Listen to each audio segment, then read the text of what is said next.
¿La homeopatía puede ayudar a perdonar? ¿Es el perdón terapéutico? Puede haber personas que se pregunten ¿por qué hay que perdonar? Quiero decirles que sí, que el perdón es sanador. Veámoslo juntos. Abordemos el tema desde el no perdón. Esto nos remite a actitudes del tipo de guardar rencor, recordar ofensas, cultivar resentimientos, recordando por qué debo seguir odiando, no permitiéndome olvidar el daño recibido para de esa manera mantener mi rencor vivo hoy como ayer. Es común escuchar a veces frases como recuerdo muy bien el daño recibido hace 30 años cuando estaba pasando por una situación muy tremenda o ajustada. Mantener vivos esos recuerdos, casi estar vigilante a que no se desvanezcan, ¿qué clima interior iremos cultivando? Con el paso del tiempo resultará al menos una inquietud permanente, pérdida de serenidad, irritabilidad, amargura y con posibles trastornos en el descanso, en nuestro carácter, que bien todo esto puede expresarse luego en el cuerpo de múltiples maneras. Así vemos más claramente desde el no perdón que el camino de la salud no transita por ahí. Hubo investigadores de otras ciencias que han desarrollado terapias que nos permiten traer el tema del perdón al ámbito científico y no dejarlo confinado al plano moral o religioso. Por ejemplo, el doctor Robert Enright, psicólogo, parte de un enfoque empírico no religioso y es el primer investigador en diseñar intervenciones clínicas centradas en el perdón. Propone un proceso de fases y demostró que el perdón mejora la salud mental, reduce síntomas de ansiedad y depresión y aumenta la autoestima. Plantea que el perdón es compatible con la justicia y puede ser enseñado en escuelas y comunidades, ampliando así su alcance más allá de la consulta clínica. Otro investigador, el doctor Richard Fitzgibbon, es médico psiquiatra, que comenzó a interesarse por la integración de elementos éticos y espirituales en el tratamiento de los trastornos afectivos.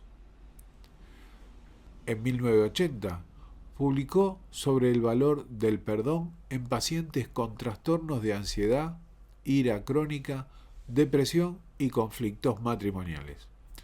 Parte de una inspiración religiosa que integró a su práctica clínica. Su aporte más importante consistió en que muchas patologías tenían heridas interpersonales no sanadas. Estas eran la raíz del problema y que el perdón, que no es ni olvido ni justificación, podía promover un proceso de liberación, de reconciliación interior y de sanación integral. En Argentina, el licenciado José Moreno, psicólogo e investigador del CONICET, une ambas vertientes y en su artículo El perdón en la psicología contemporánea lo desarrolla claramente. También el doctor Viktor Frankl aporta una perspectiva muy valiosa. Es neurólogo, psiquiatra y filósofo creador de la logoterapia. Propone una visión de la persona humana como un ser espiritual. Parte del principio de la voluntad de sentido. Esta expresión, voluntad de sentido, en Viktor Frankl, no hace referencia a la fuerza de voluntad en el sentido habitual que la usamos de proponerse hacer algo o esforzarse para conseguir un objetivo, sino que se refiere a algo más profundo, a una necesidad presente en todo ser humano de encontrar un sentido en su vida, incluso en medio de circunstancias adversas. Y también tengamos en cuenta que Viktor Frankl usa la palabra sentido de la vida como algo personal, no como un gran proyecto personal. El sentido, para Viktor Frankl, no es algo abstracto, ni único para toda la vida. Es concreto, personal y cambia según cada situación. él dice, es la vida la que nos pregunta a nosotros.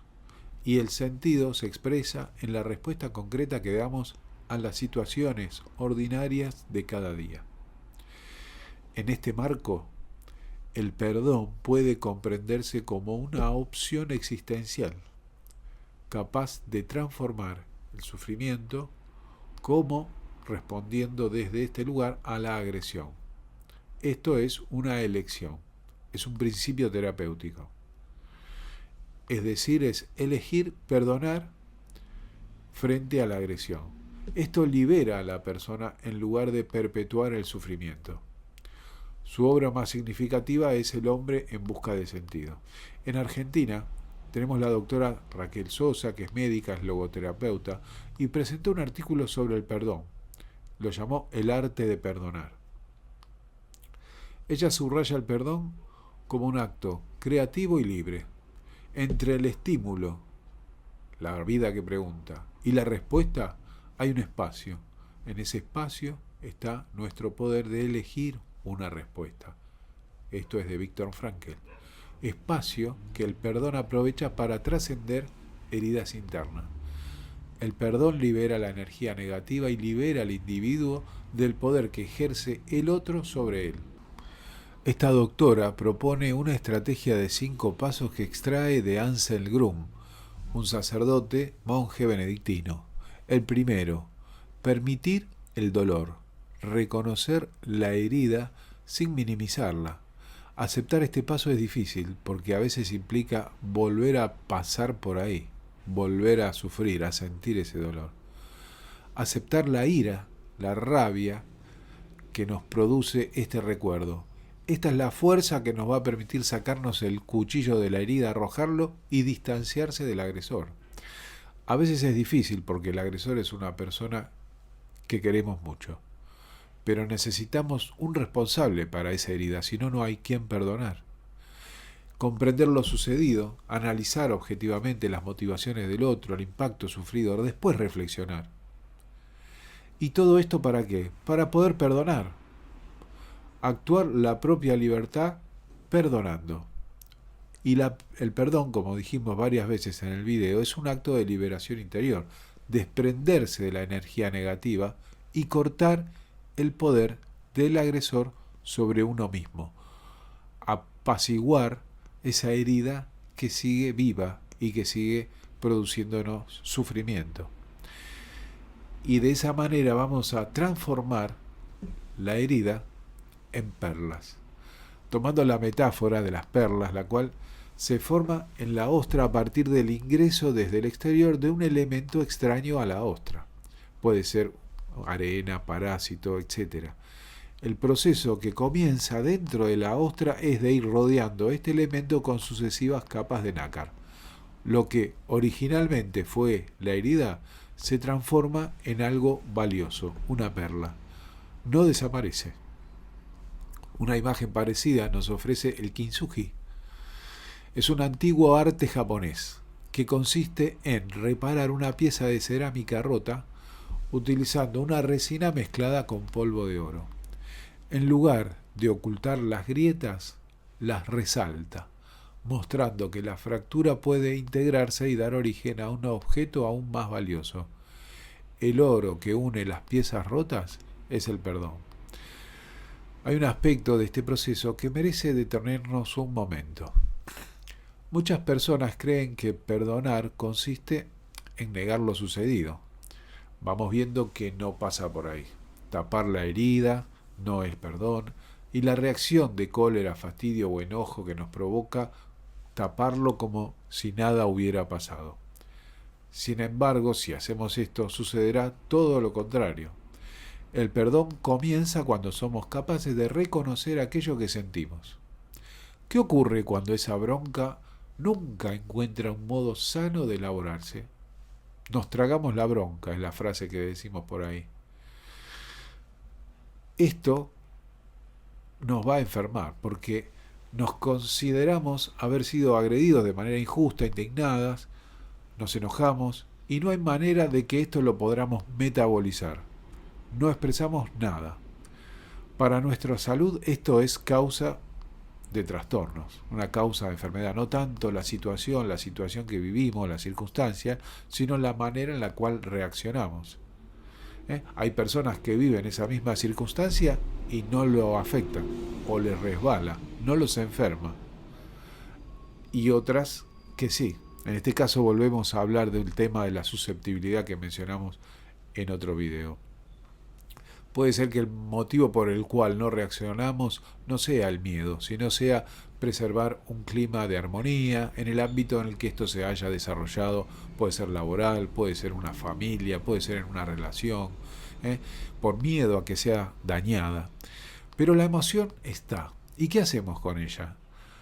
La propuesta tampoco es andar diciendo todo lo que nos molesta como una persona que expresa sin filtro todas sus broncas siendo causa de conflicto permanente. La expresión es dije todo lo que tenía que decir y punto.